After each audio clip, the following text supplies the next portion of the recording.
For every 5 loved Pixar characters, there are another 5 who are completely despised. And today, guys, we're going to compare them all.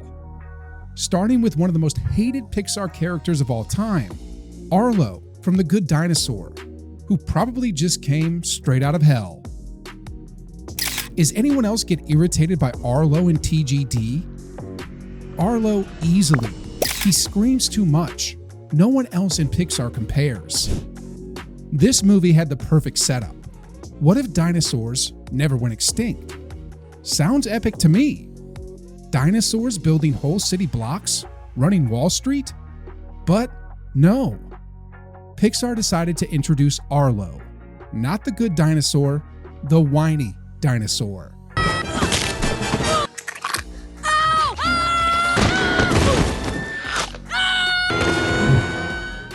Think about it. He's actually all the annoying parts of young Simba, but then we don't get the incredible growth and maturity afterwards. And he screams.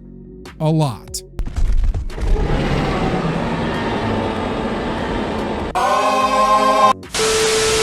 With a lot, I just mean constant. He's scared of everything, and for a lot of fans, this comes off as annoying. Not just the fact that he's afraid, but it's that he's whining all the time about it. Everyone was hyped for an alternate history dino society, but instead, they got a farm. A single dinosaur family doing Stone Age farming. And Arlo? He interacts with one weird human that acts like a dog, and that's about it. That's the whole movie. There's not even a real plot. The dad dying is completely unnecessary, and Arlo gets separated 5 minutes later anyway. So his death feels like a pointless attempt to create some sadness. And to be honest, even the photorealistic landscapes clash badly with the very cartoony designs of the dinosaurs, people, and other animals. I saw someone commenting that The Good Dinosaur feels like Ice Age and Lion King combined, but then just all the bad parts. But I wonder, why the hell did Pixar think he would be a good protagonist in the first place? That's what I'm talking about! That's why he's the MVP! That's why he's the GOAT! The GOAT! He screams his way through 90 minutes of screen time and is barely changing as a character. He isn't hated by fans because he's bad or evil. His voice is just insufferable, and his character is just a bit dumb. If you ask me, that's a pretty valid reason. I do not dislike a lot of films, but The Good Dinosaur was just not for me either. Pixar is always so unique, it's like their thing. And this one was just so not actually. The story was pretty cliche. It even has the Mustafa dying moment. Is there even someone who does love The Good Dinosaur? But while Arlo is kinda hated because of his constant screaming and useless personality, we have a little robot on the other side who said almost nothing, but still stole everyone's heart. WallE. This dude compacted trash for a living and somehow became more lovable than most rom-com characters.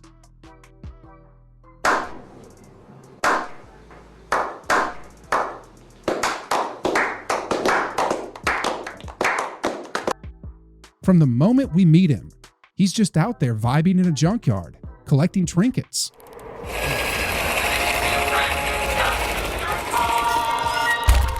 And yet, within minutes, we're all emotionally attached. It's wild, man. WallE doesn't even speak in full sentences, but somehow he's more expressive than most human characters, right? The guy's lonely, awkward, curious, and when he falls in love with Eve, it's like you're watching a shy friend finally get a text back from their crush. My heart just broke a little. That love's about. Oh yeah, and then he immediately flies across the galaxy for her, because that's just who he is. And it's not just the romance. WallE low-key saved humanity. He's the only one trying to clean up Earth while the rest of the humans are polluting it. I mean, if you think about it, is it not sick how brave Pixar actually needed to be for making the first half of WallE basically silent? No big action, no talking heads, just vibes. And it works, right? It draws us in. It's visual storytelling at its absolute best. Even the music. Don't even get me started. The put on your Sunday clothes sequence?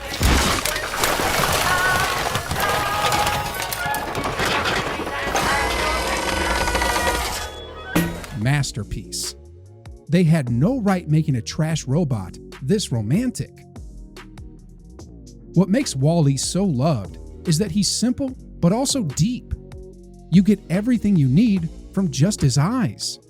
He's goofy, sweet, determined, and weirdly relatable. Like, yeah, I also hoard random junk and crush hard on emotionally distant women. I feel you, little guy. While WallE is primarily loved by most of the community, someone else in this Pixar universe is hated for being a massive disappointment in his own freaking movie. And no, we are definitely not talking about Toy Story Buzz. This isn't about the dude yelling to infinity and beyond while crashing into walls. This is Lightyear Buzz. And Lightyear Buzz is a real buzzkill. Ourselves from ever landing on that planet. From ever hitting that mountain. We can just continue the mission home. And none of this will have ever happened. It's a good plan. Pixar dropped a full-on origin story for Buzz in 2022. And instead of giving us the fun, overconfident Space Ranger we all grew up with in Toy Story, they handed us this too serious and boring space loner? He doesn't even sound the same. Okay, which isn't necessarily that bad. Until you realize they replaced our Buzz with a Captain America knockoff who forgot how to have fun. My life be like. The really annoying thing about Lightyear was how it ignored its own premise. The idea that it's supposed to be a 90s sci-fi blockbuster, but then it's nothing like this. The idea that Andy, or any 90s kid, saw this movie and was immediately begging for the toy from it was kinda hard to buy. Lightyear is more like a modern remake of a 90s blockbuster. And you know by now what I think of remakes. Fans went in expecting to see what made Buzz such a legend in Andy's eyes. And to be honest, we all just wanted to see Buzz doing badass Space Ranger stuff. And even that ending? Such trash all around. And man, I'm not even talking about that useless dumb twist. Like, what in the Back to the Future nonsense was that? I already said enough about these lazy twist villains in another video.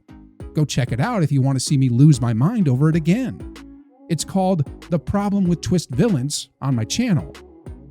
But while Buzz in Lightyear is hated, we have a sad, strange little man in this same franchise who gets all the love he deserves.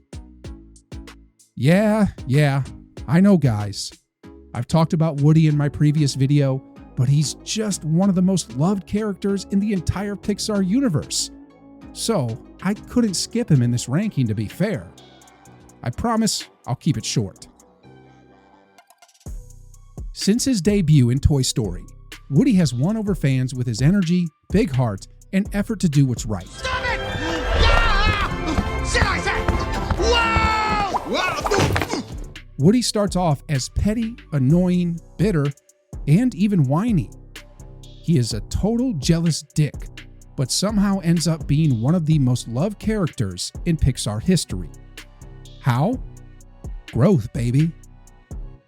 Instead of staying stuck in Bitter Town, Woody grows. Over 4 movies. He has this satisfying character journey where he grows and changes into something good. Woody is just always there. He isn't perfect, but he tries his hardest to be the best.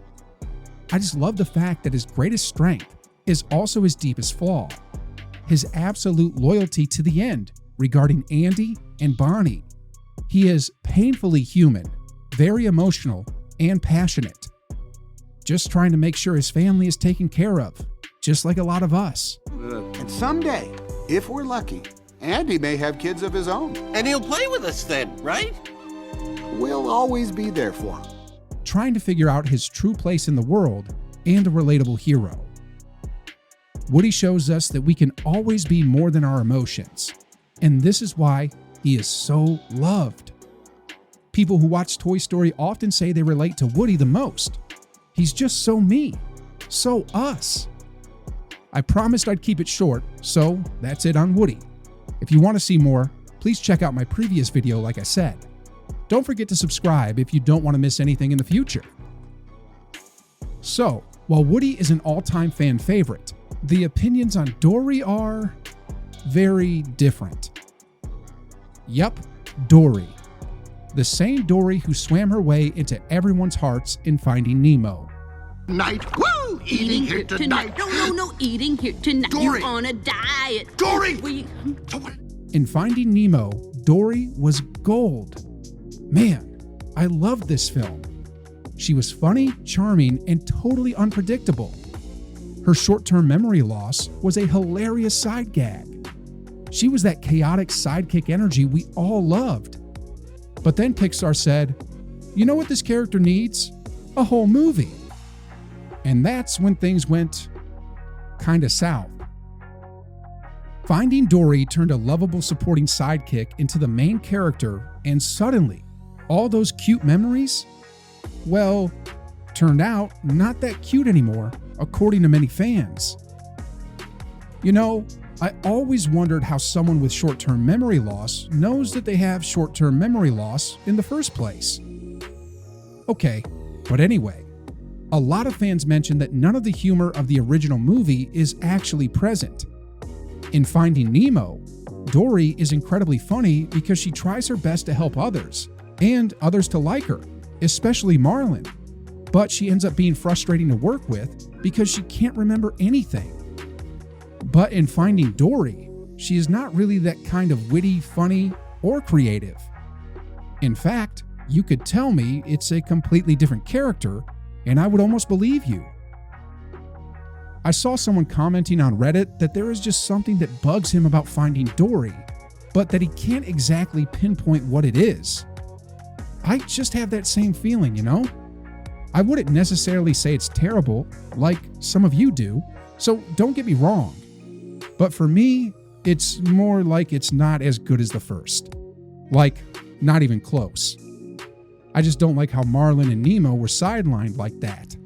I mean, we all loved the relationship between Marlin and Dory in the original, right?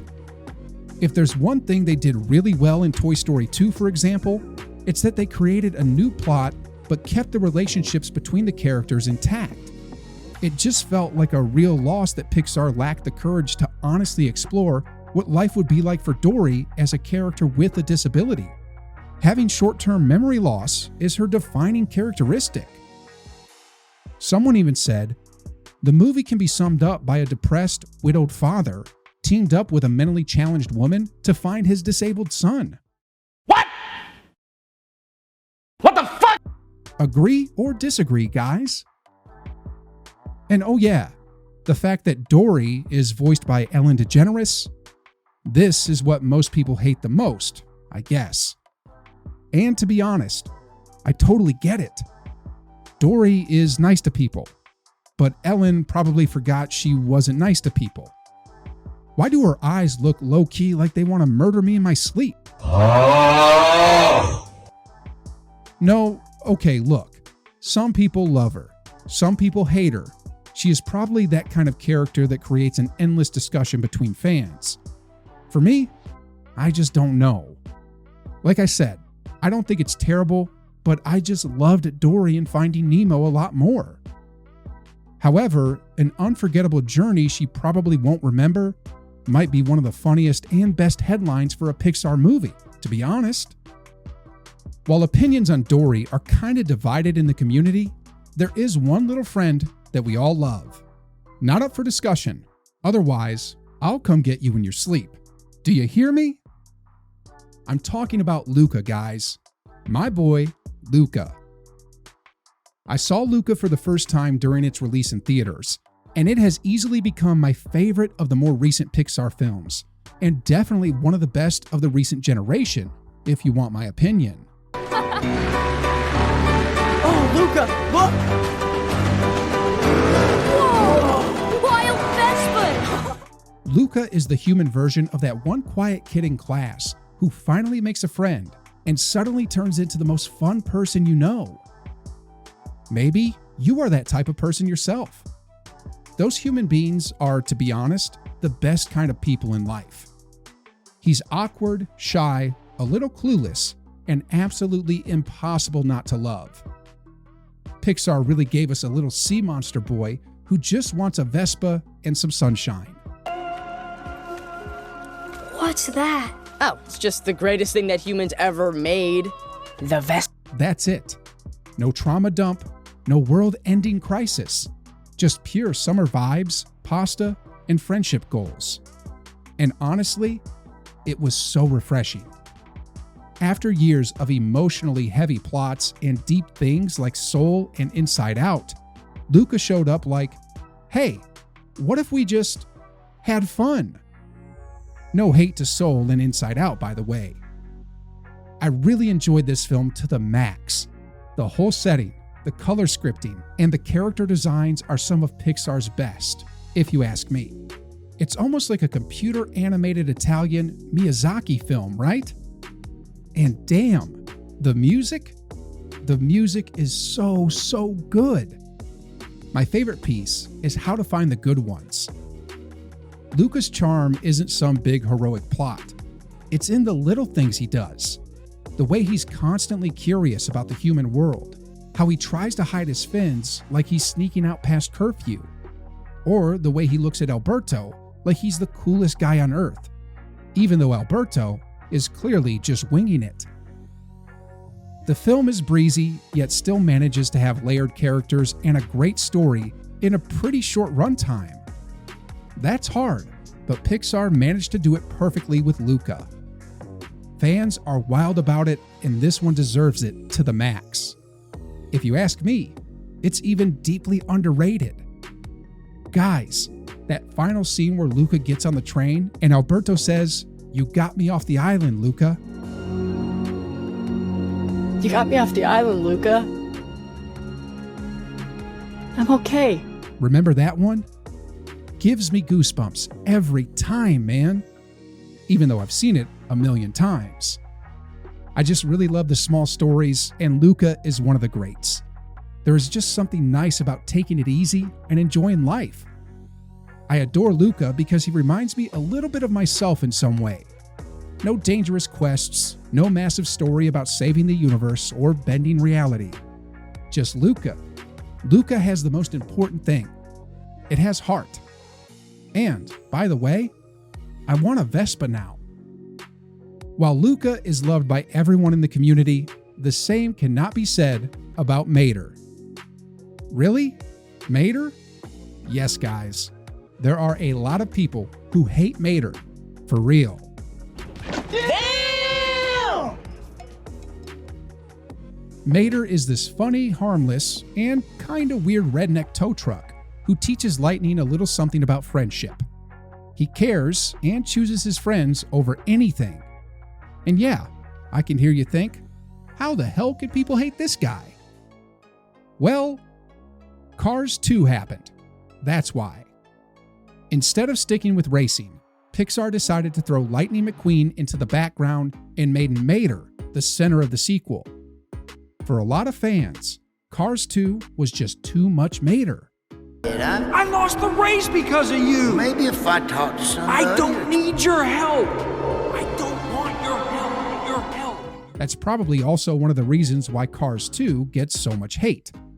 To be honest, I kinda enjoyed it for how different it was, but probably nobody shares that opinion. The difference between all the films is quite confusing, but still, I just like Cars too much to hate it, to be fair. To me, Cars 2 was great as a story, but maybe not so great as part of the franchise. So I do understand where the hate comes from. Cars should be Lightning's movie and not Mater's. It also turns racing into a spy movie. So yeah, it was a pretty bold move by Pixar.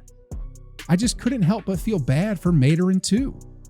He's just an overall sweet, entertaining character whom I wouldn't mind having as a friend in real life. Yes, he may be a bit overused in 2, but he only wants what is best for his friends. Well, our poor boy is hated because Cars 2 became his movie, and it shouldn't be. Not meant to be a Mater spy movie, and according to fans, the sequel shouldn't be either. That's why people now find Mater dumb and annoying. Does he deserve the hate he gets? What do you think? For me, Mater is peak. That's my only answer. Mater might be controversial, but while he's out there sparking debates, there's a little rat stealing everyone's heart. And maybe a slice of cheese, too. Who else could it be besides Remy? Remy is a rat, a sewer rat, who cooks in a 5-star French kitchen. And somehow, instead of grossing us out as this idea actually should, he made half of us probably want to go to culinary school. Team 3 will be handling fish. Team 4, roasted items. Team 5, grill. Team 6, sauce. To be honest, Ratatouille had no right being that good. Think about it. A rat in a goddamn kitchen. That alone sounds like a health code nightmare. But then Remy shows up, starts seasoning soup like he's Gordon Ramsay's long-lost son in rat form, and suddenly, we're all cheering for this little furball like it's some World Cup. What makes Remy so loved isn't just that he can cook, it's that he cares. This guy doesn't want fame, fortune, or rat street cred. He just wants to create. He's passionate, precise, and willing to risk everything just to make something beautiful. I mean, he's everybody's spirit animal, right? He's so determined to succeed, and he helps Linguini to be successful. He serves to teach us, the audience, to follow our dreams and never give up. Nature. Change is nature, Dad. The part that we can influence. And it starts when we decide. I've watched it many times with a big laugh on my face, whether it's for the food prep and cooking, Paris, the nostalgia, or just the goofy rat family. From being a little kid to a grown-ass adult, this film actually feels the exact same every time I watch it. If you ask me, it should be a must-see for children of a certain age. It's a combo of beautiful, funny, but also dramatic. The soundtrack is, by the way, so memorable. I love that one. What do they call it? Chef's Kiss. So, while our little lovable rat is cooking, Claude from Elemental is, well, not so lovable among fans. Claude might be one of Pixar's characters to make fans physically recoil every time he appeared on screen. And not because he's evil or scary, but because he's actually just weird. Too weird. Check it out. I'm all grown up. And I smell good. He's this muddy little boy made of earth who keeps popping up trying to flirt with Ember, who is not only way older than him, but also clearly not interested. The guy drops lines even I wouldn't use. Well, I'm hitting a midlife crisis and I'm still single, so that's maybe not the best example, but anyway. I'm not saying he is a bad character like some of you are convinced of, but Claude was just kinda pointless, right? He was barely in the movie despite the marketing. Seeing him crush on Ember did make me feel legitimately uncomfortable in the theater. To get me across that bridge. An act of God or an act of Claude? Like, couldn't they really have done anything more with this Earth boy? I just wish he'd stop pushing flowers out of his armpits and asking people to smell it. I feel like the reason for his existence was to have a marketable Earth element, but there were so many other cute Earth characters in the background.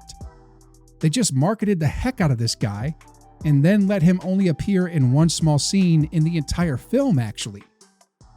Maybe that was the problem. At least for me it was. The only function I can think of for Claude is thematic. He reminds the audience that there are other people in Element City that are more open to cultural exchange, but they don't use him effectively for that point. Or am I wrong, guys? I'm a male and nerdy, so maybe I'm just missing the whole romance plot. Either way, it wasn't my favorite movie either, as you can tell.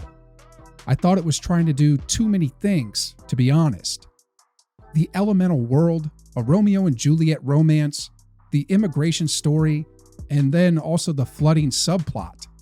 There wasn't enough time to give all the necessary attention they needed, so for me, it was just a bit messy. While Claude here isn't primarily loved by most of the community, there is one character who probably nobody will ever beat. It's mother freaking Mike Wazowski. He's this slime green walking eyeball with legs. Well, that's actually enough to like him, right? Mike Wazowski! Yeah, sure, step aside, kid. We're in a Croissant. Mike is the perfect blend of annoying and lovable. In Monsters, Inc., he's that one guy who's constantly yelling, always in a rush, and doing 99% of the paperwork while someone else gets all the credit. By the way, damn, we all know someone like that. But somehow, he never lets it get to him. Not really. Okay, maybe a little. But that's what makes him relatable. I saw the original Monsters, Inc. in theaters as a kid, and it was straight away one of my favorites. Till this day, it's in my top 5 Pixar movies, with maybe the best casting of them all. The whole concept itself is just so original, unique, creative, and brilliant. For me, it's a real 10 out of 10. Also, because I'm a Mike enthusiast. Mike talks fast, moves fast, thinks fast. But underneath all the chaos, he's the most loyal friend you could ask for. He's the one who believes in Sully, who sticks around when things fall apart, and who tries to make the best out of every nightmare scenario. Literally. And remember when Monsters University dropped? That movie was supposed to be Sully's flex. But nope. Mike stole the whole thing. For me at least. You betray! Say hooray! I can't believe it. I'm officially a college student! I was so hesitant on watching Monsters University, thinking it might tarnish the characters, but holy shit, I was wrong. Mike is just so optimistic throughout the film, just a really happy and positive guy. Even at the end, when he realizes he has no natural ability to be scared, he starts utilizing his strengths to keep beating records within Monsters, Inc. and works his way up. Man, I wish I had some of Mike's optimism and positivity in my work. However, I'm not sure if I would be making videos for you guys in that case, so maybe you're lucky. Mike's character arc over the 2 movies is just so lovable. The message behind it, that sometimes you can work harder than everyone around you, but you just aren't the right fit for something, and other people have that talent naturally, is touching. Mike just simply was never meant to be scary or to scare kids, despite being the most knowledgeable student at the college. So there you have it, from a sewer rat who made fine dining look easy to a muddy child who made us all uncomfy. Some of them changed our childhood, others made us question why we paid for tickets in the first place.